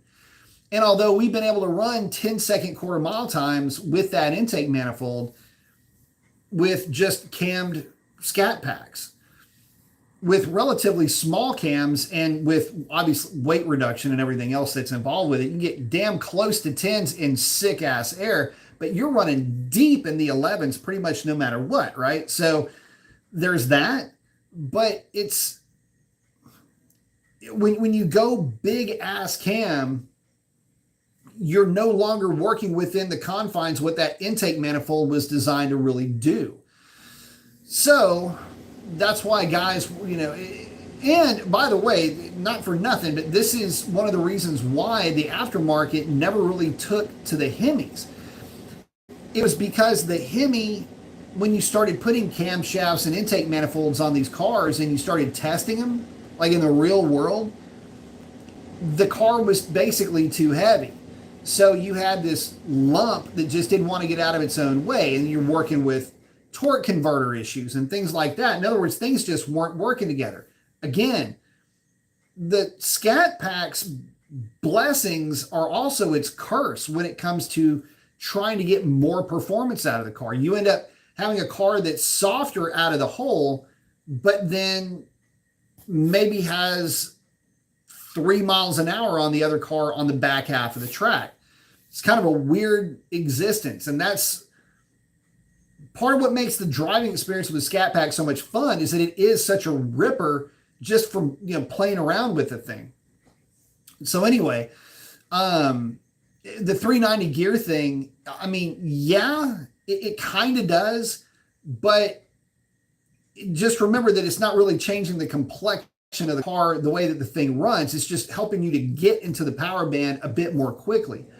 But again, I mean, you're going to lose, it's just going to be a little bit buzzy on the highway, and you're going to have a tune. Obviously, you'd have a tune with the cam, but you're going to have a tune in there to keep the thing from what we call yipping on the 1-2 and possibly the 2-3 shift with a 390 gear if you're on the drag strip and you're on a drag pack. So there's some things that you got to look out for. Again, it's just doing it the right way.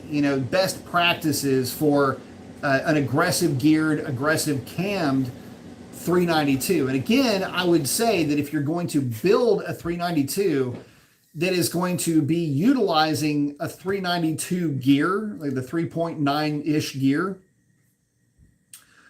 you need to build it soup to nuts to be able to manage somewhere around 7,000 RPM. And I only say that because if you try to do it with a stock intake, you're going to, depending on the cam, I think end up with a car that's it's like a jack of all trades, but not a very good overall efficient combination.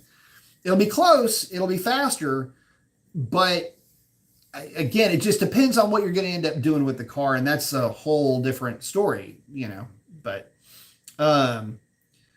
Big Guy 45 saying, hello folks, new guy here. Awesome. Thank you for hanging out with us. Appreciate it.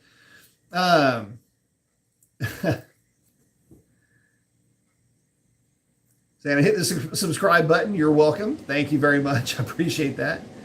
Welcome aboard. Big Guy saying, thanks, Chuck. Saying, glad to have discovered the channel. I'm not a tech whiz, but I do love my automobiles. I like it. So saying, any questions, I'll answer them. I will answer any questions to the best of my ability. Raging Bull saying, I wonder if stroking the 392 with a cam will accomplish the same thing. It absolutely will, but just remember that so our experience with strokers, it goes like this. Earlier on, when the 426 thing was kind of a big deal, you had guys that were early adopters to it, and it was just a 426 stroker kit with a stock intake manifold. And that was 6.1 based 426s. And they run good. They're a good kind of a generic power plant. They would make 515, 520 horsepower to the rear wheels. They were a good example of a very strong street motor. But as time went on and heads got better with the Eagle engines, and they got a lot better, by the way, that intake manifold was the limiting factor. And so even with a real healthy cam, like a 236, 240 cam in the thing, that stock intake was going to be a bit of a limiting factor. I think the last one we did was a car. It was a 426 NAG 1. Is this the latest one I can at least remember in a car? 426 NAG 1, 390 gear, had a Ray Barton cam in it. And I forget why there was an issue with something. Anyway, the engine had to, I think the car caught on fire. Anyway, engine had to come out, ended up putting one of my cams in it. And I had no idea what cam was in this car. And the cam that I put together for it was like a 238, 242 on a 114 or something like that. Anyway, made about the same horsepower as the Ray Barton cam, and it made more torque down low. And this is with the Victor intake long tube headers and stuff like that. So it was a good running example of the car. I think it ended up making like five. I don't have any of those dyno sheets anymore. It made, I don't know, call it 560 to the wheels on a Mustang dyno. I mean, it was really strong. It was really stout, 426. That's about the walking around limit for the transmission anyway. And it kind of just so happened it worked out pretty nice. I probably would say that was my favorite combination for the stroker motors, mainly because it just had really good street manners. It wasn't overly rev happy because of the intake manifold.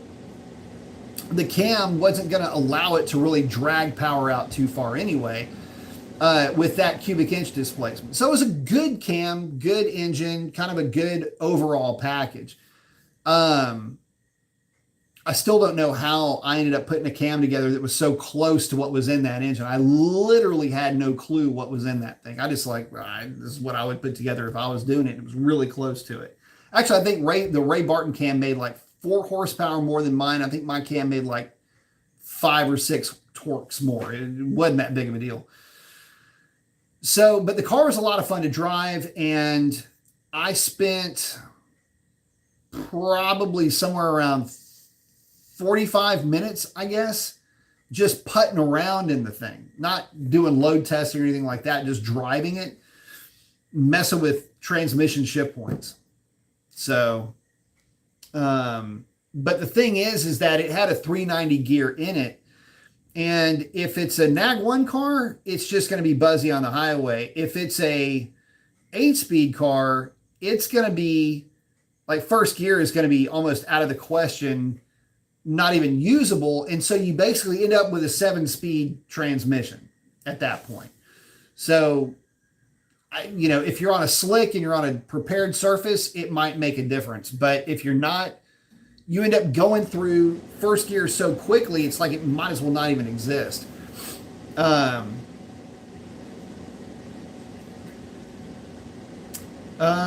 see. No Average RT saying, big guy 45s, welcome. Hello. Robert's asking, hello, Pro Charge with 391s, looking for good traction. I have 17x9 that I want to put an ET Street R on. Good call. Do you think I will need wider wheel? I'm ignorant about traction. Not necessarily. 17x9, 17x9.5 is kind of the going wheel size. I think all of the Dark Stars are 17x9.5. What are the D5s that I've got? Those are 10 inches wide. But no, as long as you're in the 275 to 305 range with a set of ET Street R's, you will be in good shape. Especially with a Pro Charge combination, you'll be fine. I would probably look into the Forge Stars though, and get a set of like 28 1050s for the back of it. It'd be the route that I would go just to ensure that the thing is going to hook if you're on a track that's got sketchy prep. I think that would probably be the better play for you. But if you've got something now and you go with like a 275, like in other words, if you went with like a 28 950, I think you'd still be in really good shape in terms of traction. Oh, Sovereign, yeah, drop the link for the petition for sure. Big guy saying, thanks. Anything that I should expect? Talking a lot of car stuff. So old school stuff, a little bit here and there. New school stuff, more new school stuff than anything. But I mean, sometimes I'll just go off on tangents and hang out with, the old school stuff too. I play with all of them. So, when bad KZ1000, yeah, all Pontiacs are basically the same block. There's differences internally with some of them. There's definitely differences in journal sizing. So, but yeah, the blocks themselves, they're not identical. A perfect example of that, the journal size on a 455 is larger. The main journals are. And that's a problem because it creates oiling issues. The 400 has the smaller journal size, and so your actual what the bearing face sees, the velocity of the actual crank itself in terms of like centimeters or millimeters per second that it covers is higher on the larger journal size, even though it's the same RPM and the same block, for example. It's just a larger size because the radius is greater. And so that can lead to certain oiling issues with 455s. But it's the only one of the family, if I remember correctly, in the Pontiac family that has the larger journal size. The rest of them are all smaller. It's why guys that are building performance Pontiacs will typically try to gravitate more towards the 400 than the 455, and it's just an oiling thing. Big Guy 45. So promoting other channels, not necessarily allowed. The mods can do that. The moderators can, but if you've got something that you're working on, just talk to us about it. That the main thing is that there is some cross pollination between myself, Racer X, Demonology, and a couple of other guys, but typically if you try to post a link and you're not a moderator, YouTube won't let you. It's just you have to be a moderator to be able to do that. And that's why. In fact, it may even it may if you put the comment in, I might not even see that you tried to put something in play. That's just how YouTube works. At least on the live stuff anyway. Skid's saying, great take on the 392. At the end of the day, yeah, the 345 is a lot of fun. I really enjoy that combination, mainly because so the reason why, and I still don't know why I don't have one. I really should, but the reason why I'm such a big 5.7 fan is because you can use all the powers that you bought. You can use that on the street. You can have fun with it. And it's more of a traditional V8 anyway. It doesn't have the cars anyway don't have active intake manifolds. They do have VVT, but it's not so far removed from an engine that you may have grown up with back in the day, so to speak. And again, the 5.7 intake manifold actually pretty good. It's kind of a known fact that 5.7 intake flows almost about as much as a 6.1 does. And so just know that coming into it. Plus, it's super light. The other thing about the 5.7 intakes is that they, in my experience, have had less issues with like casting flash and things like that. They're typically cleaner from the factory.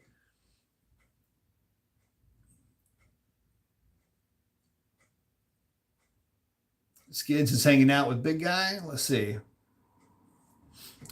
Oh, Chuck's saying his uncle's been in ASE tech for 40 years. He always told me that every engine is classified as a big block and small block relative to cubic inches. He didn't explain it like B did, though. Yeah, that's the thing. I mean, there's so, like I say, the Mopar is the easiest one to like literally zero in on because you literally had, and there are actually smaller displacements than the ones that I'm giving in big block configuration that you would find in trucks. One goofy one would be like the 298 Y block. Now the Y block Fords are they're neither big block nor small block. I think the car variants, the truck variants, I think the biggest they got was the 400, but they're kind of tweeners. But you can think like the 298, you would call that a small block, but the Ford was a Y block in the same size-ish as a big block.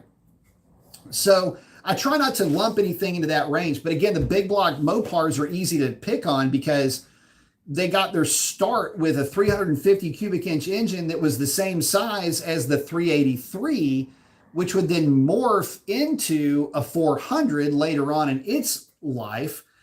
But the big block, the RB stuff, started out at 413 cubic inches, which then morphed into 426 cubic inches with the wedge, which you also had the max wedge versions of the 413 and the 426. But the wedge motors gave way to the 440, which was the biggest engine in Dodge's automotive arsenal. So, and okay, well, with Chevrolet, here's another way you can look at it. Chevrolet, Mark III, Mark IV, whatever, big block, 396. Well, the 396, when it was first released, was a big block. It is technically, it's the Mark III, Mark IV big block. Well, later on, you would have the 400 cubic inch small block. And again, it's just the physical dimensions, one versus the other. You wouldn't call the 400 small block a big block because it's 100% technically a small block compared to the big block engines. So anyway, hopefully, again, it's kind of a weird thing when it comes to small block versus not a small block. And I say not a small block because it could be a wide block Ford, it could be a big block Ford, and you can see where all that goes.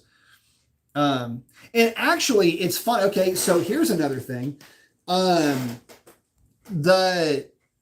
Ford engines, you can almost, they are 4 different block configurations. You've got the big blocks like the 460, 429, those type of families. The FE or the 385 series, depending on which ones you're looking at, those are big blocks. You've got the Y blocks, which are Y blocks. You've got the 351 Windsor, 351 Cleveland, which just has a taller deck height. And then you have the 260, 289, and 302, which are the smallest deck height configuration out of all of them. So none of those engines match the raised deck height block cubic inch displacements, the smaller ones, the itty bitty ones. But it's easier to see in Fords how that whole thing kind of comes together. So it can get a little bit confusing, but that's kind of how it all breaks down.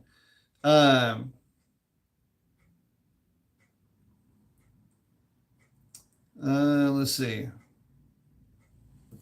Oh yeah, Chuck saying relative to other engines in the family. Yep, that's how you have to look at it. And really, it's how they're relative to other engines as delivered. Like for example, a 427 big block.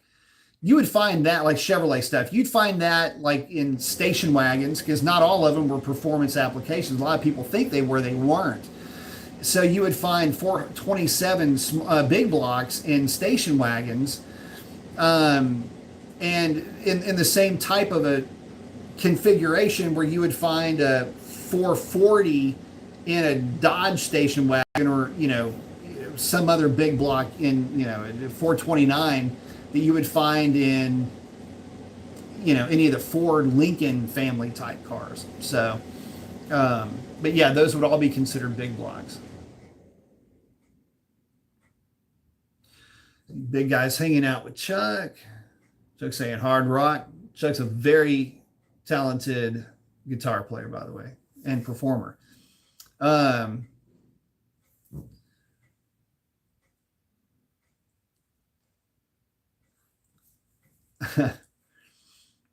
This kid's saying a friend of his who built engines with his dad showed me some blocks they had laying around the garage. When you see the small block Chevy next to a big block Chevy, it's amazing how much larger the big block is. It is significantly larger.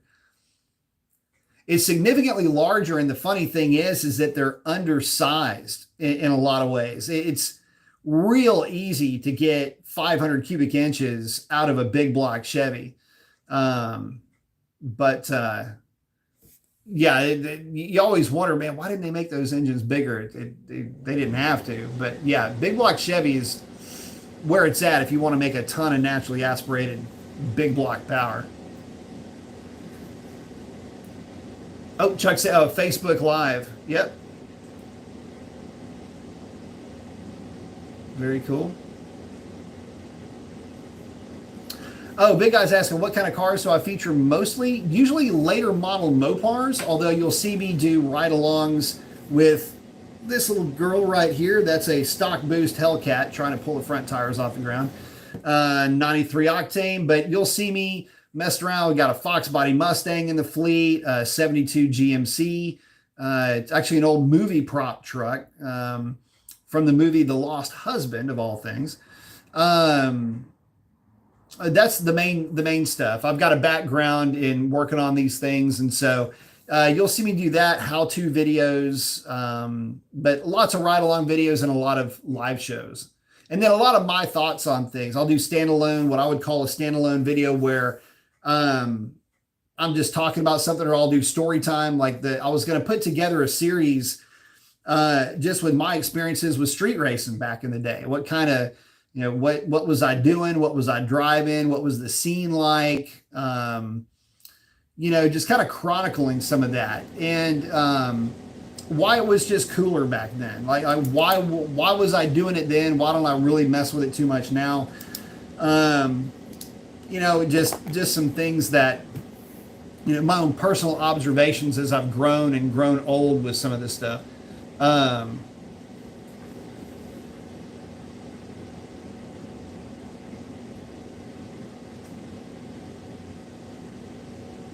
Oh, Chuck saying more auto stuff on the YouTube. Big Guy saying, I see, just glad to be here. Cool having you, brother. It's cold as house. Yeah. Oh, there. Sovereign's got the petition up. Chuck, thank you very much. Saying keep up the storming footage, B, but don't forget Chandelier. So if you haven't had a chance to see it, yeah, I did speaking of ride along videos. So I did a ride along, went to the drag strip, last weekend, and this crappy phone mount thing that I bought, that I didn't think anything about it not being able to hold the phone. So I was having hell with this thing because I would launch the car and the phone would just go flying back. So you'd end up with a good shot of the headliner with me going down the drag strip. But it's still fun nonetheless. And I think one of the ones that I posted, the car went like a 10-15 or something like that.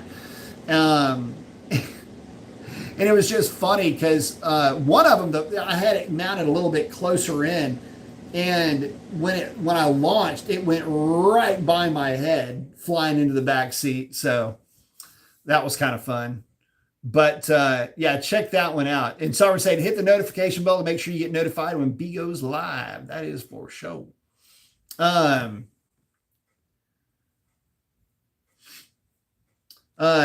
see. I'm just kind of going through here. Non-X is asking, what do you think about deleting the map and using speed density tuning for a Pro Charged? I would go speed density. You can use both, but I think most guys go with speed density on that.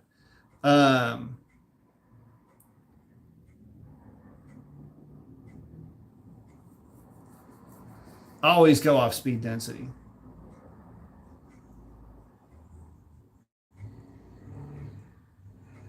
Let's see. Oh, Big Guy's hanging out with Chuck.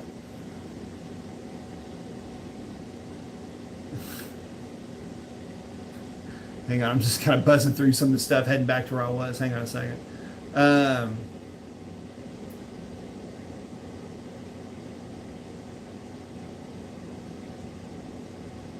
Oh, okay.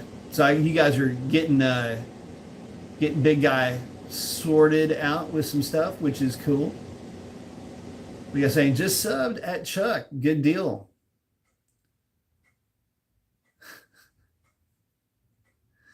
So I joined you live for the Cam Smash. I tell you what, that's one thing. I've really tried to, give. What I try to do the most is give guys advice with these modern Mopars. based in experience. You know, there's a lot of folks, been a lot of bad information out there. I've done a lot of R&D testing parts over the years, not just with Mopars, but a little bit of everything. And it's kind of crazy when you think about it, because there were so many claims, and still are to this day, about what a part may or may not do.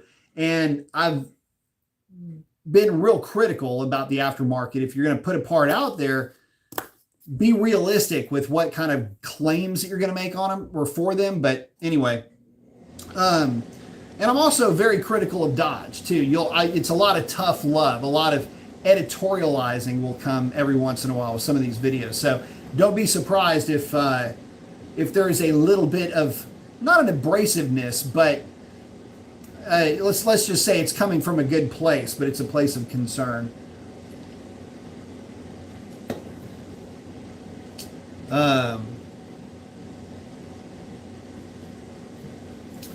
I'm always asking a pretty good question, comes up quite a bit. If you have a 717 horsepower Hellcat, is it worth upgrading to a Redeye or not? Man, damn, good question. Hard to answer for me.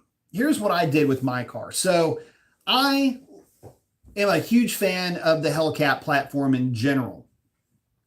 The Redeye platform as a platform is technically better than the Hellcat, although the Hellcat is technically really, really good.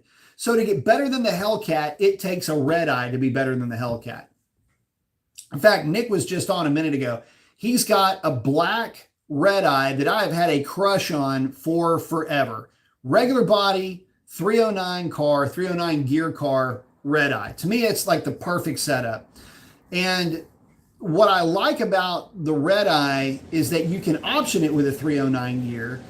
And I feel like that's really kind of how the car should come, although I can make a case for the 262 gear too. But I like the Redeye with a 309 gear.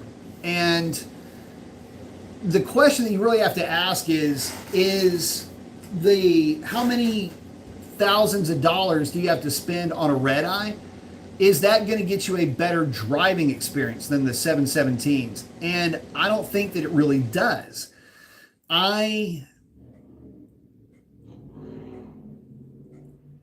So it's been raining all day. And so if you hear anybody burbling around out there on their way to Velocito, there is no Velocito runs this evening. I can promise you that. The short answer to that, let me just get to the point. The short answer to that for me is probably not. The 2.7 cars do offer a different driving experience though. They get into boost really quickly. And, you know, we're talking about big block versus small block. For boosted cars, it's big blower versus bigger blower in this case. The Hellcat's got a pretty big blower at the 2.4, but the 2.7 just takes it to a completely different place.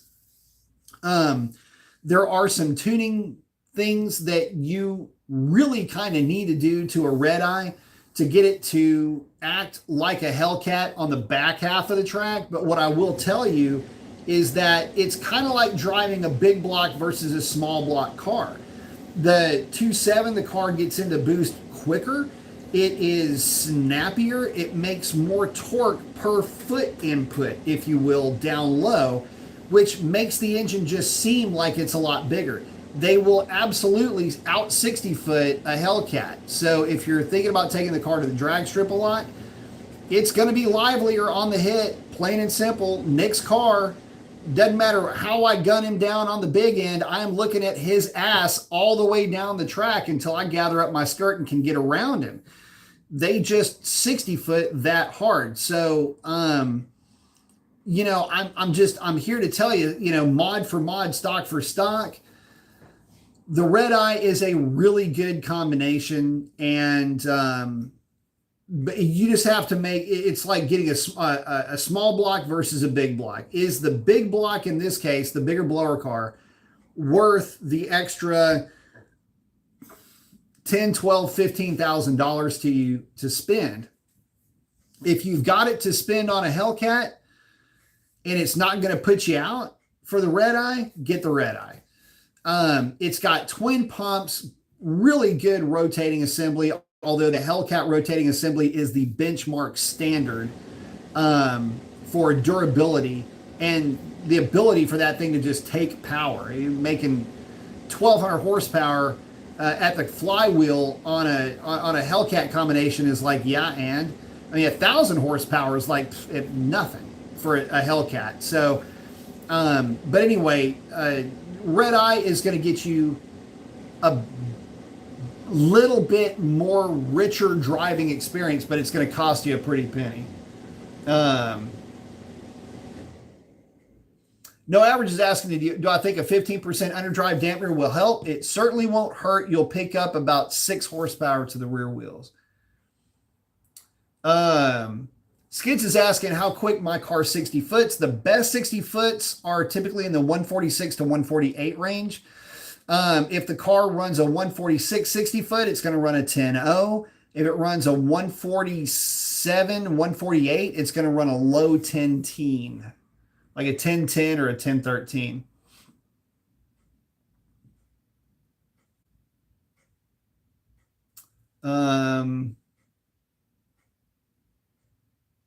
Oh, Sovereign's hanging out with Imway. Let's see.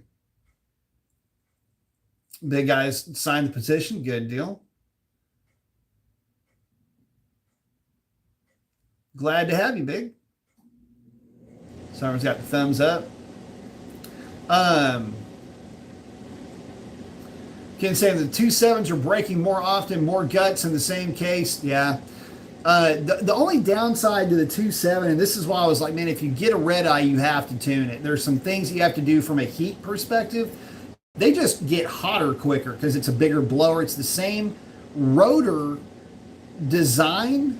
It's just longer. So it generates more heat. It's more power down low at the expense of having, well, it's higher parasitic loss and it's higher heat on the big end. So listen, there's a lot of guys that have gone, I mean, into the 8s with stock superchargers and stock Hellcat blocks. So just saying, but they're spitting the piss out of them.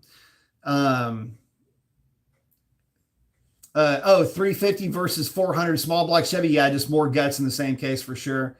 Got mine fixed and ported. Very pleased. Thank you, Brett at Jokers. Jokers does a good job on porting blowers, by the way. Sorry, saying Redeye is the demon block.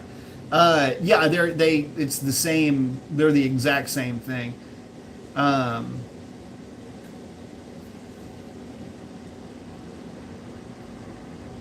Oh, 9X is asking, is it better to max out the P1 SC or go with the 6.1 with a turbo?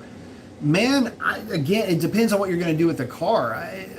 Turbos, again, they're not all gain, all good. One of the issues with turbos is they come on hard. They make a ton of power.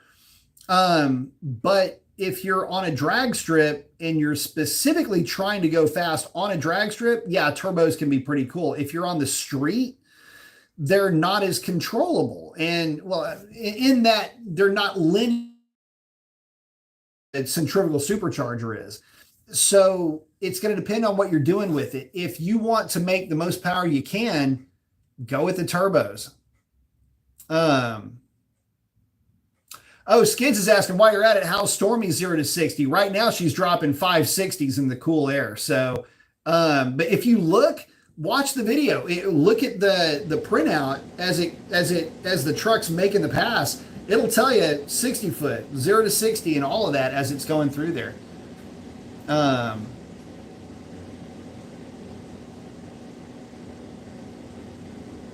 I'm always asking, is the Hellcat at 500 horse basically a scat pack? It's like having a scat pack with more torque. Yes. Chuck's saying demons are price gouged bad these days. Pretty much everything is price gouged bad these days. 150 to 200 grand, which is nuts. It's not even near worth that.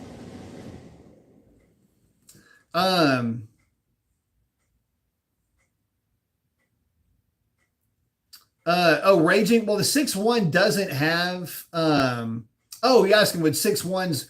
No. So what he's asking is, will the 6.1 intake be able to accept more air than the 6.4 with active runners using a Pro Charger. No.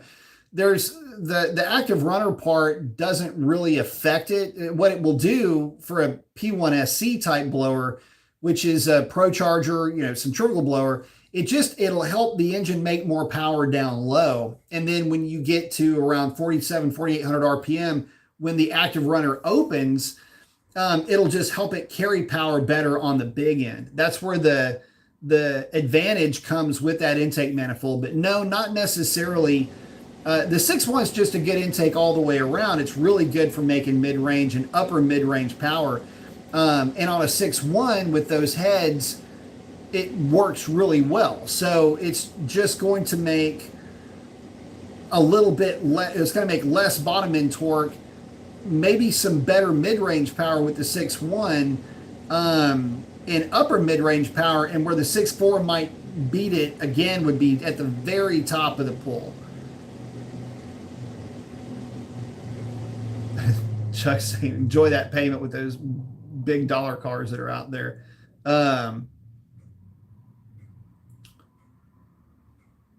But with that, guys, we are now over 2 hours, so I got to get out of here.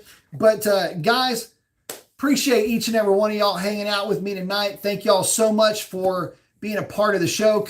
Would not do this without you. Love each and every one of y'all. But I'm going to wrap it up. So with that, guys, get out there and do something cool for somebody. Chances are they need it way more than you know it. You're going to send it, don't bend it, keep your shiny side up. And with that, that is a wrap. We will catch y'all on the next one. Be on the lookout for any more ride-alongs with Stormy. We're going to try to get a 1360 something out of her. We just got to get the right air. She's running a back-to-back 1370s. Lots of fun. And anyway, be on the lookout for that. Got to do some maintenance on these things. So that's what I'll be doing next. Guys, now it's a wrap. Y'all have a great one. Adios.